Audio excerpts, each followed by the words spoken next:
अस्सलाम वालेकुम स्टूडेंट्स, उम्मीद करता हूँ कि आप सब लोग खैरियत से होंगे। बच्चों, आज का जो हमारा टॉपिक है वो है कॉम्प्लेक्स नंबर्स। बहुत ही ये इम्पॉर्टेंट टॉपिक है आप लोगों के लिए समझने के लिए। कॉम्प्लेक्स नंबर्स की डेफिनेशन जो है वो आपको बोर्ड पर नज़र आ रही होगी, लेकिन इससे पहले जो आप लोगों के लिए बात समझना ज़रूरी है वो है इमेजिनरी नंबर्स। इमेजिनरी नंबर्स का आपको पता चलेगा तब ये आपको डेफिनेशन जो है वो अच्छे से क्लियर हो जाएगी। आप लोगों में से काफ़ी स्टूडेंट्स ये नहीं जानते होंगे कि इमेजिनरी नंबर्स में और कॉम्प्लेक्स नंबर्स में जो है वो डिफरेंस क्या होता है, तो वो भी इंशाल्लाह इस वीडियो को देखने के बाद आपको अच्छे से क्लियर हो जाएगा कि कॉम्प्लेक्स नंबर्स क्या होते हैं एंड इमेजिनरी नंबर्स क्या होते हैं। ठीक है, मैं यहाँ पर एक इक्वेशन लिख रहा हूँ, x square -1 is equal to 0। ठीक है, एक क्वाड्रेटिक इक्वेशन है, इसको सॉल्व करना आप लोग जानते हैं, आपने मैट्रिक क्लास में इसको काफ़ी डील किया होगा। अगर आप इसको सॉल्व करने की बात करें तो -1 को जो है वो आप उधर ले जाओगे, वो +1 हो जाएगा। आपको चाहिए x की वैल्यू, अंडर रूट ले लेंगे आप दोनों तरफ, ये स्क्वायर इस स्क्वायर रूट से कैंसिल हो जाएगा, x आ जाएगा और 1 का जो स्क्वायर रूट है वो 1 ही आएगा।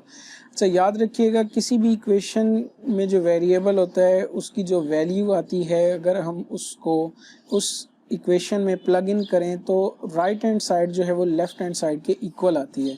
तो मैंने x को जी 1 इसमें पुट कर दिया, 1 - 1 जो है वो 0 आ गया। तो ठीक है जी, ये बात समझ आ गई हमें कि वाकई इस इक्वेशन का सोल्यूशन जो है वो 1 है। लेकिन आपके पास कुछ ऐसी इक्वेशन भी थी, उनमें से एक इक्वेशन जो है वो ये है कि जिनमें अंडर रूट के नीचे नेगेटिव नंबर आ जाता था। जैसे आप 1 को इधर लेकर आओगे तो ये हो जाएगा x square is equal to -1। जब आप इसका स्क्वायर रूट लोगे तो ये स्क्वायर इससे कैंसिल हो जाएगा और इधर आ जाएगा -1 का अंडर रूट। यहाँ पर जी आपके पास आ गया मसला, क्योंकि अंडर रूट -1 का आपके पास कोई भी ऐसा आंसर नहीं था जो इस इक्वेशन को सेटिस्फाई कर सके। फॉर एग्जाम्पल, अगर आप सोच सकते हैं, अगर आप सोच रहे हो कि सर इसका आंसर क्या -1 नहीं है, तो -1 नहीं है। क्यों? क्योंकि जब आप इसको इस इक्वेशन में पुट करते हैं तो वो इसको सेटिस्फाई नहीं करता। कैसे नहीं करता, हम इसको इसमें पुट करके चेक करते हैं। -1 का स्क्वायर +1 इज इक्वल टू 0, -1 का स्क्वायर 1 ही आएगा और ये 0 आएगा, और 2 जो है वो तो 0 के इक्वल नहीं होता। तो लिहाजा इसका सॉल्यूशन जो है वो मैथमेटिशियंस नहीं निकाल पा रहे थे।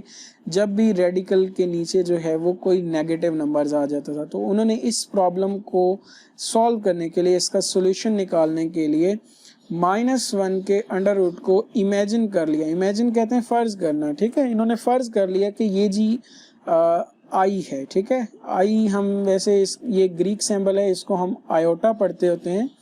ठीक है, तो उन्होंने जो है अज्यूम कर लिया कि ये जो है वो आयोटा है। ठीक है, अब ऐसे तमाम नंबर जिनमें अंडर रूट के नीचे जो है वो कोई नेगेटिव नंबर आ जाता, जैसे ज़रूरी नहीं है कि अंडर रूट के नीचे -1 आए, -2 भी हो सकता है, अंडर रूट -3 भी हो सकता है ना, तो कोई भी नंबर जो है वो अंडर रूट के नीचे आ सकता था। तो ऐसे तमाम नंबर्स जो हैं इनके साथ आयोटा इन्वॉल्व हो गया। कैसे?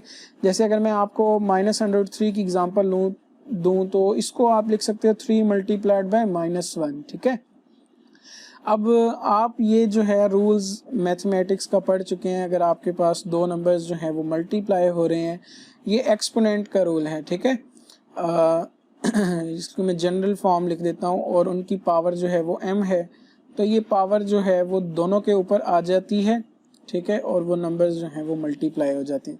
तो सेम यही चीज़ होगा, ये अंडर रूट जो है वो दोनों के ऊपर अलग अलग से आ जाएगा। ठीक है, अंडर रूट 3 वैसे का वैसे ही रहा, ये जो है वो आपके पास आयोटा है, तो ये आंसर आपका आ गया अंडर रूट 3 आयोटा। तो ऐसे तमाम नंबर्स जो इस फॉर्म में हो, किस फॉर्म में?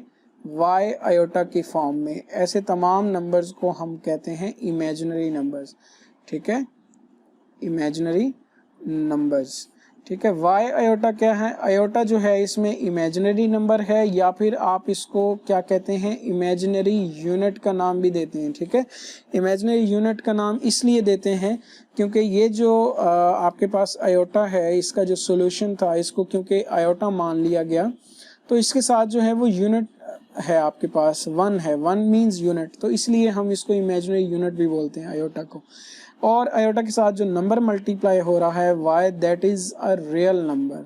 ठीक है, ये क्या होगा, रियल नंबर। तो याद रखिएगा हमेशा इमेजिनरी नंबर वो होगा जो इस फॉर्म में होगा, जिसमें आपके पास कोई भी रियल नंबर जो है वो मल्टीप्लाई हो रहा होगा इमेजिनरी यूनिट के साथ, ठीक है।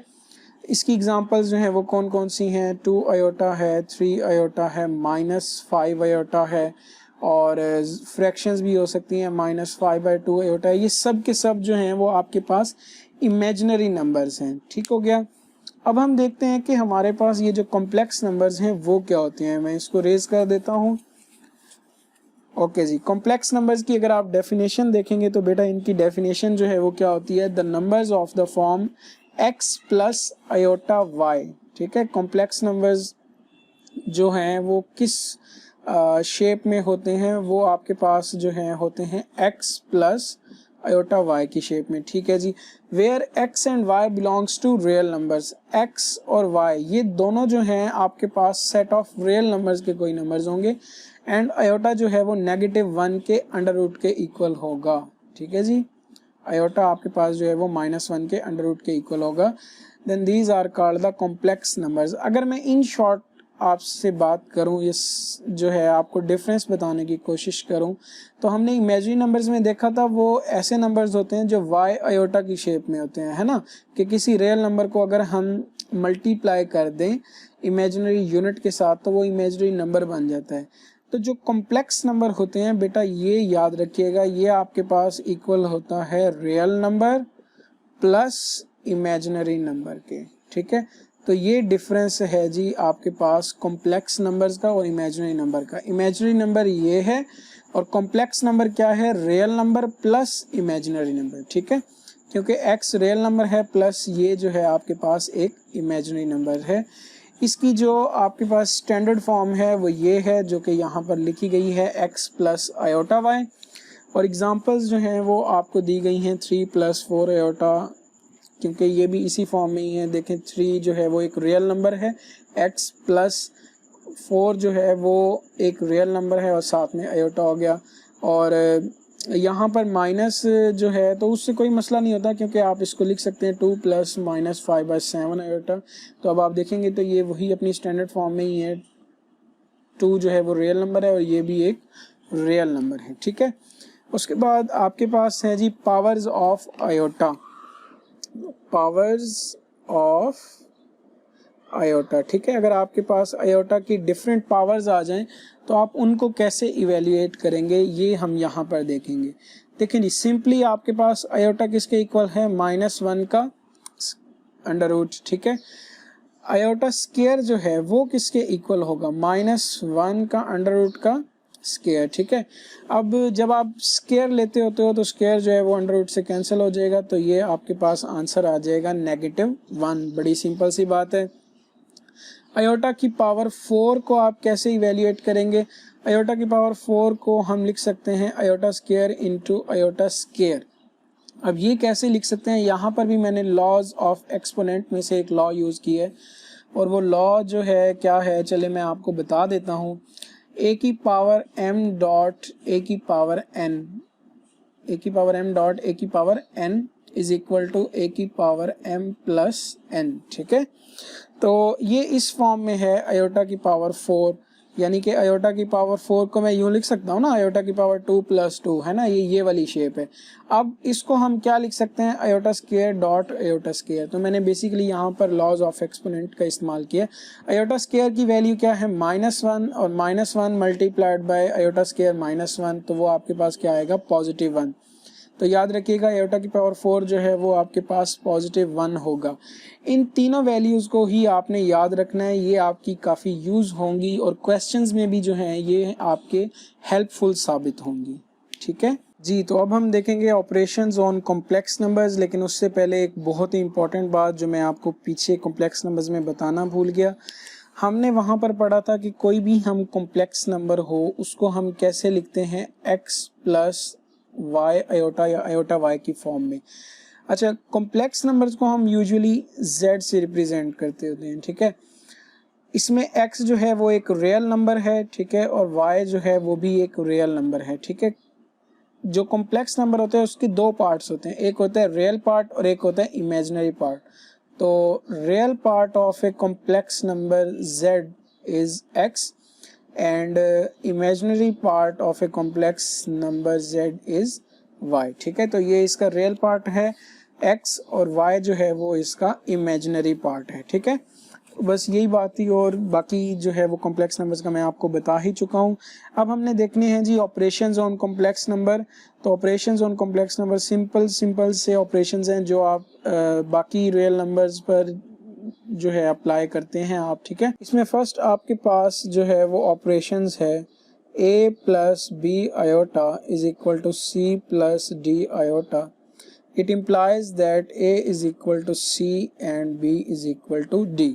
ठीक है, इसमें a b c और d मैं यहाँ पर लिख देता हूँ a b c and d all जो हैं ये सब के सब रियल नंबर्स हैं। ठीक है, दो कॉम्प्लेक्स नंबर्स यहाँ पर इन्होंने लिए हैं a plus b iota and c plus d iota और इनको जो है वो इक्वल कहा गया है। ये सिर्फ और सिर्फ कब इक्वल होंगे, जब इन दोनों के रियल पार्ट्स इक्वल होंगे और इन दोनों के इमेजिनरी पार्ट्स इक्वल होंगे। ठीक है, उसके बाद जी आपके पास ऑपरेशन नंबर 2 और वो है जी एडिशन। एडिशन ऑपरेशन में क्या है, अगर आपके पास कोई से दो कॉम्प्लेक्स नंबर हैं, एक a प्लस बी आयोटा है, दूसरा c प्लस डी आयोटा है, अगर ये ऐड होंगे तो ये किस तरह से ऐड होंगे। ठीक है, तो याद रखिएगा हमेशा रियल पार्ट जो है वो रियल पार्ट में ऐड होगा a प्लस सी और इमेजिनरी पार्ट जो है वो इमेजिनरी पार्ट में ऐड होगा। ठीक है, b i plus d i और अगर आप आयोटा जो है उसको कॉमन ले लें तो ये हो जाएगा b plus d iota. Third part है जी स्केलर मल्टीप्लिकेशन। स्केलर मल्टीप्लिकेशन का मतलब होता है कि किसी नंबर को मल्टीप्लाई करना। ठीक है, बाय अ कॉम्प्लेक्स नंबर। अगर कॉम्प्लेक्स नंबर हो a प्लस बी आयोटा और जो नंबर आपके पास इसके साथ मल्टीप्लाई हो रहा है वो k हो, तो वो नंबर जो है वो इन दोनों के साथ ही मल्टीप्लाई होगा, चाहे वो इसका रियल पार्ट हो या चाहे वो इसका इमेजिनरी पार्ट हो। ठीक है, और नंबर 4 ऑपरेशन जो आपके पास है वो है जी सब्ट्रैक्शन। सब्ट्रैक्शन अगर आपके पास दो कॉम्प्लेक्स नंबर सब्ट्रैक्ट हो रहे हो तो वही सेम रूल है जो इसका एडिशन का रूल था। तो देखें यहाँ पर इसको आप कैसे करोगे।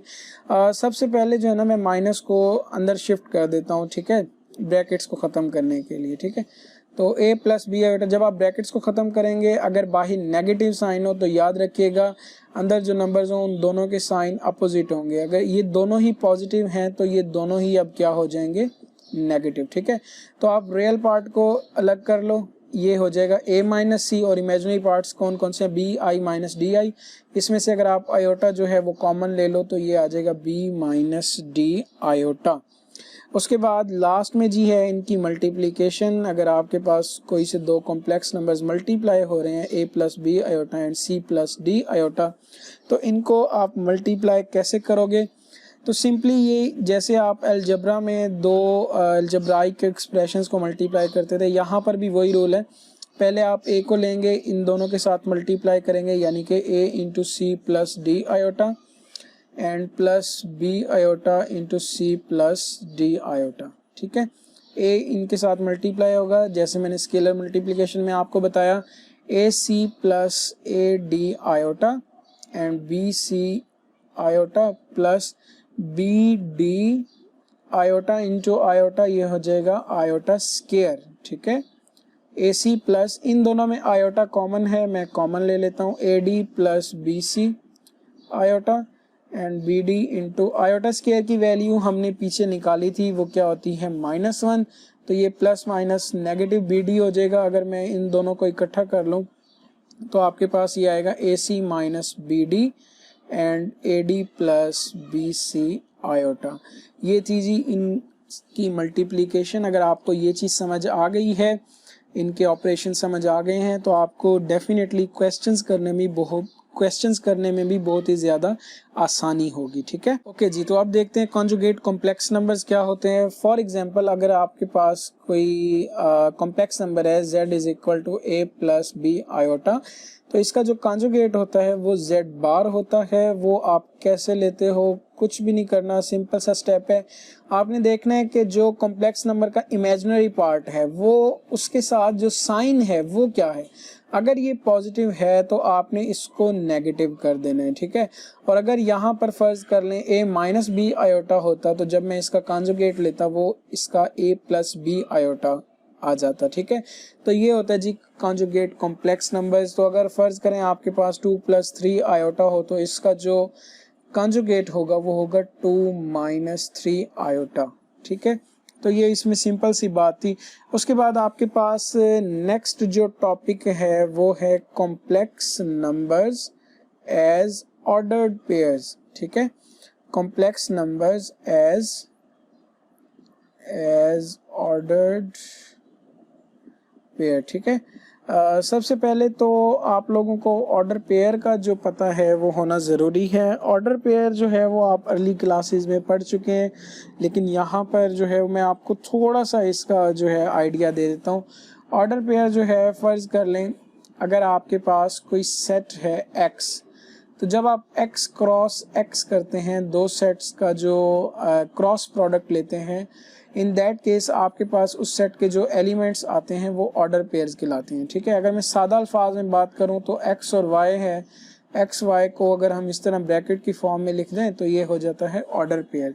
तो याद रखिएगा किसी भी कॉम्प्लेक्स नंबर को आप ऑर्डर पेयर की फॉर्म में लिख सकते हैं। कॉम्प्लेक्स नंबर की स्टैंडर्ड फॉर्म क्या है जी, x + y आयोटा। तो इसको ऑर्डर पेयर में लिखने का क्या तरीका है, कोई भी तरीका नहीं है, सिंपल सी बात है, x, y कर लें और ब्रैकेट लगा दें। ये जो है आपने क्या कर दिया है, इनको ऑर्डर पेयर की फॉर्म में लिख दिया है। ठीक है, अब जो ऑपरेशंस जो हैं वो हमने वहाँ पर पढ़े थे कॉम्प्लेक्स नंबर्स के लिए, वही अगर हम इसको ऑर्डर पेयर में रिप्रेजेंट कर दें तो वही सेम ऑपरेशंस यहाँ पर रिपीट हो रहे हैं। फॉर एग्जांपल अगर आपके पास कोई से दो ऑर्डर पेयर्स जो हैं a b and c d, वहाँ हमने इनकी स्टैंडर्ड फॉर्म लिखी थी a + b iota and c + d iota, यहाँ पर हमने ऑर्डर पेयर में लिख दिया। तो अगर आपके पास दो ऑर्डर पेयर्स इक्वल हैं तो इसका मतलब ये होगा कि a जो है वो c के इक्वल होगा एंड b जो है वो d के इक्वल होगा। ठीक है, सेकंड ऑपरेशन वहाँ पर क्या था कि दो जो है वो कॉम्प्लेक्स नंबर्स ऐड हो रहे थे, तो यहाँ पर क्योंकि हमने इनको ऑर्डर पेयर की शेप में लिखा है तो a b + c d हो जाएगा। ठीक है, सॉरी सी डी हो जाएगा। तो अब क्या होगा, ये इसका रियल पार्ट है, दोनों का ये रियल पार्ट जो है वो ऐड हो जाएगा, कॉमा इमेजिनरी पार्ट जो है वो इमेजिनरी पार्ट में ऐड हो जाएगा। ठीक है, उसके बाद थर्ड पे हमने देखा था स्केलर मल्टीप्लिकेशन इफ़ के इज़ एनी रियल नंबर। ठीक है, के अगर जो है वो कोई रियल नंबर हो और वो मल्टीप्लाई हो रहा हो कॉम्प्लेक्स नंबर के साथ, तो वो दोनों के साथ ही मल्टीप्लाई हो जाएगा। तो ये हो जाएगा के ए एंड के बी। ठीक है, उसके बाद है जी इनकी multiplication a b and c d. ठीक है, तो अगर आपको याद हो तो उसका जो है वो आंसर आया था ए सी - बी डी। ठीक है, and plus A d + b C iota. ठीक है, तो इसी को जो है वो आप ऑर्डर पेयर की फॉर्म में कैसे लिखोगे, a c - b D and comma a d + b सी।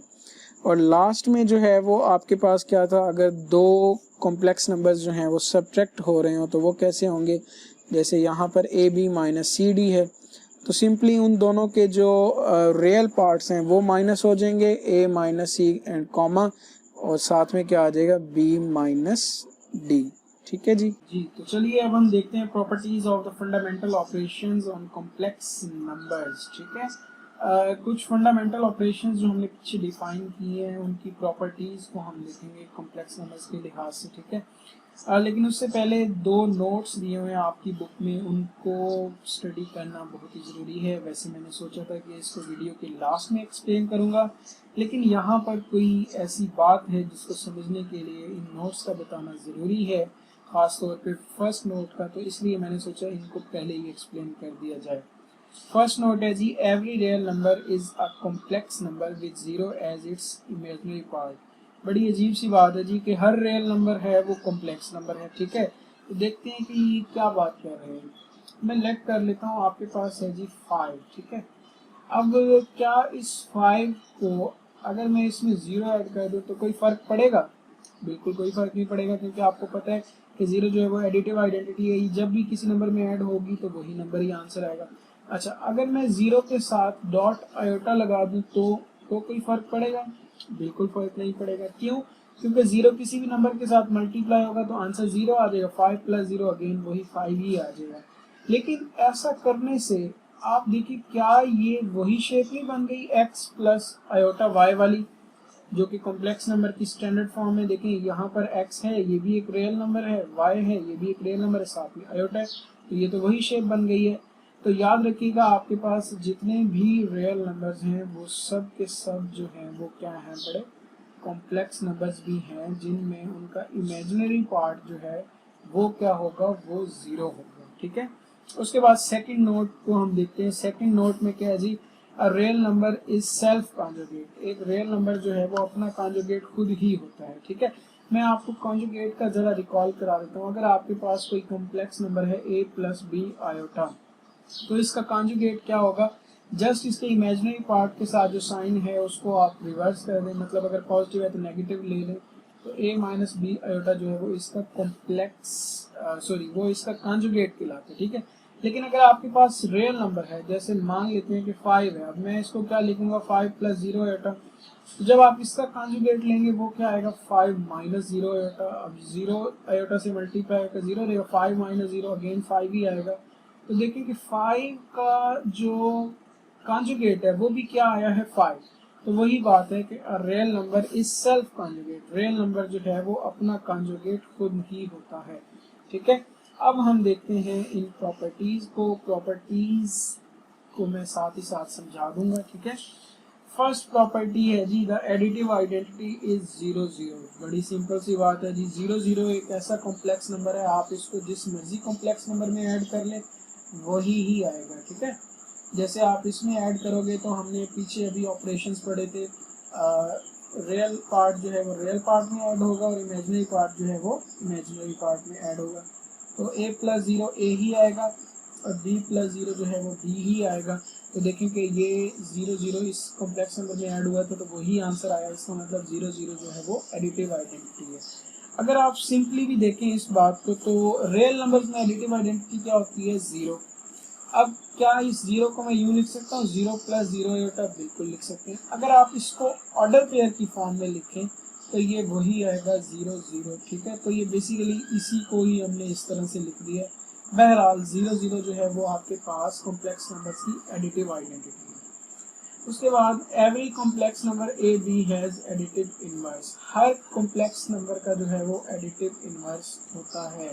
ठीक है, ए बी है तो उसका एडिटिव इनवर्स माइनस ए माइनस बी होगा। कैसे, जब आप इनको ऐड करोगे, ठीक है, ऐड करोगे तो रियल पार्ट रियल में ऐड होगा और इमेजिनरी पार्ट जो है वो इमेजिनरी में ऐड होगा। ठीक है, तो यहाँ पर ये a प्लस माइनस ए हो जाएगा, b प्लस माइनस b हो जाएगा, a माइनस ए 0 आ जाएगा, b माइनस बी 0 आ जाएगा। तो देखिए कॉम्प्लेक्स नंबर की एडिटिव आइडेंटिटी आ गई है। इसका मतलब ये दोनों नंबर्स जो हैं वो आपके पास एक दूसरे के एडिटिव इनवर्स हैं। ठीक है, तो आप हर कॉम्प्लेक्स नंबर का एडिटिव इनवर्स ले सकते हैं, सिंपली उसके जो रियल पार्ट्स हैं, ठीक है, जैसे a है, रियल नंबर्स हैं, उनके साइंस को इन्वर्ट करके। उसके बाद जी आपके पास थर्ड प्रॉपर्टी है, the multiplicative identity is 1 0। Multiplicative identity जो है वो 1 0। इसका मतलब किसी भी कॉम्प्लेक्स नंबर को अगर आप इससे मल्टीप्लाई करोगे तो वही कॉम्प्लेक्स नंबर ही आंसर आएगा। क्या ऐसा है, हम चेक करके देख लेते हैं।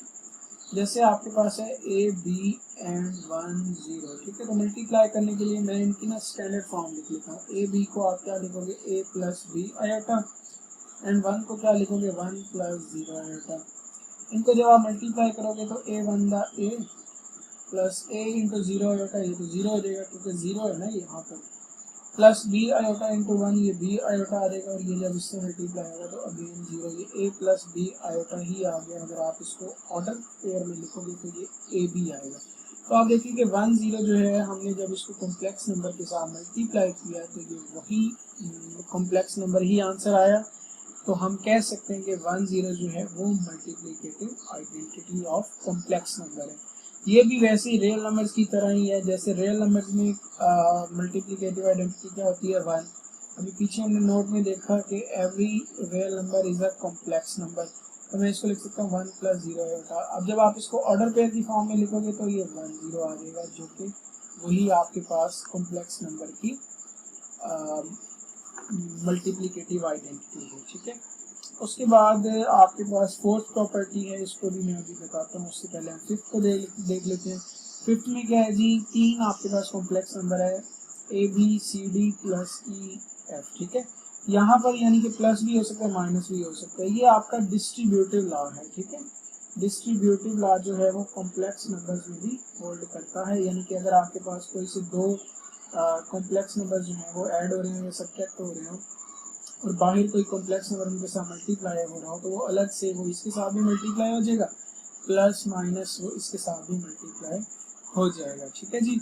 उसके बाद आपके पास इसकी फोर्थ प्रॉपर्टी क्या है, बड़ी बड़ी ही इम्पोर्टेंट बात है यहाँ पर आप लोगों के लिए।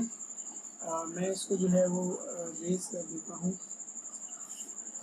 Every non zero complex number, हर नॉन जीरो, ठीक है। यहाँ पर भी वही कंडीशन है कि यहाँ पर भी जो जैसे रियल नंबर्स में था जीरो का कोई भी मल्टीप्लिकेटिव इनवर्स नहीं होता, सिमिलरली कॉम्प्लेक्स नंबर में भी कोई अगर जीरो होगा, जैसे यानी कि ये है आपके पास, ये कॉम्प्लेक्स नंबर है, इसका कोई भी मल्टीप्लिकेटिव इनवर्स नहीं है, तो every non zero complex number has a multiplicative inverse, her non zero complex number का मल्टीप्लिकेटिव इनवर्स होगा। अगर आपके पास वो कॉम्प्लेक्स नंबर ए बी है तो इसका मल्टीप्लिकेटिव इनवर्स ये होगा। अब ये चीज़ जो है वो आपकी बुक ने डायरेक्टली लिख दी है, ठीक है, बताया नहीं है कि ये कहाँ से आया, कैसे हमने ड्राइव किया, इसको मैं यहाँ पर एक्सप्लेन कर दूंगा कि ये एक्चुअली बना कैसे आपके पास, ठीक है। तो उन्होंने कॉम्प्लेक्स नंबर लिया है जी ए बी, मैं भी यहाँ पर इसको नाम दे देता हूँ जेड का, ए बी ऑर्डर पेयर की फॉर्म में, अगर आप इसको स्टैंडर्ड फॉर्म में लिखोगे ये बनेगा ए प्लस बी आयोटा। जैसे रियल नंबर्स में होता है टू का जो मल्टीप्लिकेटिव इनवर्स होता है वो 1/2 होता है, क्योंकि मैंने आपसे कहा था सिंपली उसका रेसिप्रोकल ले लो, तो इनको जब आप मल्टीप्लाई करते हो तो आंसर 1 आता है, तो ये दोनों एक दूसरे को मल्टीप्लिकेटिव इनवर्स कहते हैं। सिमिलरली अगर आप जेड का मल्टीप्लिकेटिव इनवर्स लेना चाहते हो तो वो क्या होगा, 1/z। अब 1/z जो है वो ए 1/a प्लस बी आयोटा हो जाएगा, ठीक है। लेकिन कॉम्प्लेक्स नंबर की डेफिनेशन के मुताबिक कोई भी नंबर स्टैंडर्ड फॉर्म में कब होगा, जब वो ए प्लस बी आयोटा की फॉर्म में होगा। डिनोमिनेटर में कोई भी कॉम्प्लेक्स नंबर नहीं होना चाहिए, जो कि यहाँ पर आ गया। तो मैं क्या करूँगा जी, मैं ये करता हूँ कि इसके कॉन्जुगेट से हम मल्टीप्लाई भी कर देते हैं और डिवाइड भी कर देते हैं। अगर आप ऐसा करोगे तो इससे कोई फर्क भी नहीं पड़ेगा, क्योंकि ये अगर कैंसिल कर दिया जाए तो अगेन ये वही चीज़ आ जाएगी 1/z, ठीक है। 1/z जो है ये z का कॉम्प्लेक्स सॉरी 1/z जो है ये z का मल्टीप्लिकेटिव इनवर्स है। अब ये जो न्यूमरेटर है ये 1 से मल्टीप्लाई होकर यही आ जाएगा, ठीक है। और नीचे जो है वो a plus b iota into a minus B iota वाली फॉर्म आ रही है, ठीक है। अगर आप यहाँ पर जो है वो फार्मूला लगाओगे a प्लस बी, ये वाला a plus b into a minus b, तो ये किसके इक्वल होता है, a square minus b square के, ठीक है, a square minus b square के। तो यही फार्मूला मैं यहाँ पर लगा रहा हूँ, ए plus b iota into a minus B iota, तो ये किसके इक्वल होगा, ए स्क्वायर माइनस बी आयोटा के स्क्वायर के, ठीक है। अब ऊपर वाला a माइनस बी आयोटा जो है वो वैसे ही रहा, ये हो जाएगा A square negative B square and iota square, ठीक है। a minus B iota over A square negative B square, iota square की वैल्यू क्या होती है जी, -1। अब ये -1 जो है वो इससे मल्टीप्लाई होकर पॉजिटिव हो जाएगा, तो यहाँ पर आ जाएगा a minus B iota over A square plus b square, ठीक है। अब ऊपर दो नंबर्स जो हैं वो ऐड हो रहे हैं, अगर मैं चाहूँ तो इन दोनों को अलग अलग से डिवाइड कर सकता हूँ। मैं इसको लिख सकता हूँ a over A square plus b square negative b iota over A square plus b square, ठीक है। आयोटा को जो है वो आप ऐसे साइड पर लिखेंगे, ठीक है। अब ये आपके पास एक कॉम्प्लेक्स नंबर है, अगर आप इसको ऑर्डर पेयर की फॉर्म में लिखोगे तो कैसे लिखोगे, a over A square plus b square comma यहाँ पर नेगेटिव है, ठीक है, इसको आप ऐसे कर लें प्लस इंटू माइनस बी, ठीक है, क्योंकि a plus b iota standard form में हमने लिखना है, तो ये इमेजिनरी पार्ट आ जाएगा नेगेटिव बी ओवर ए स्क्वायर प्लस बी स्क्वायर। तो देखिए आपने a प्लस बी आयोटा का जब हमने मल्टीप्लिकेटिव इनवर्स लेने की कोशिश की तो ये वही आया जो आपकी बुक में लिखा हुआ है इसको डायरेक्टली, लेकिन यहाँ पर जो है वो मैंने आपको एक्सप्लेन करके दिखा दिया कि ये कैसे आता है a प्लस बी आयोटा का मल्टीप्लिकेटिव इन्वर्स। ठीक है, उम्मीद है जी आपको आज का लेक्चर समझ आ गया होगा, लेकिन अगर इसमें कोई बात आपको समझ में नहीं आई तो आप कमेंट सेक्शन में कमेंट करके पूछ सकते हैं। इंशाल्लाह मैं कोशिश करूँगा कि जल्द से जल्द आपको इसका आंसर दूँ। बाकी लास्ट में मेरी दुआ है कि आप लोग हमेशा खुश और सलामत रहें और अल्लाह ताला आपको दुनिया और आखिरत की कामयाबियाँ अता फरमाए। इंशाल्लाह मिलते हैं हम अपनी नेक्स्ट वीडियो में, तब तक के लिए अल्लाह हाफ़िज़।